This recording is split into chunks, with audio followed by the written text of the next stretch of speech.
अस्सलामुअलैकुम दोस्तों, आज की इस वीडियो में मैं आपको बताऊंगा कि व्हाट्सएप पर किसी को अपनी लाइव लोकेशन कैसे भेजते हैं। अगर आप अपने दोस्त, घर वालों या किसी भी शख्स को अपनी सही लोकेशन भेजना चाहते हैं तो ये वीडियो आखिर तक ज़रूर देखें। सबसे पहले व्हाट्सएप ओपन करें और जिस शख्स को लोकेशन भेजनी है उसकी चैट ओपन करें। अटैचमेंट के आइकॉन पर क्लिक करें, देन कंटिन्यू पर क्लिक करें।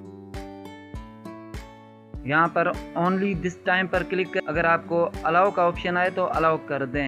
देन शेयर लाइव लोकेशन पर क्लिक करें,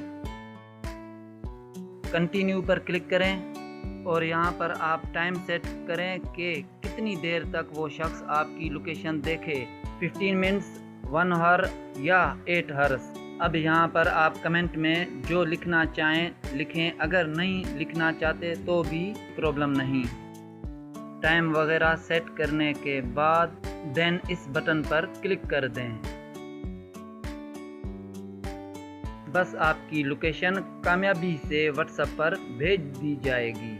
थैंक्स फॉर वॉचिंग वीडियो। अगर वीडियो पसंद आए तो वीडियो को लाइक करें, चैनल को सब्सक्राइब करें और बेल आइकॉन को ज़रूर दबाएं। शुक्रिया, अल्लाह हाफिज़।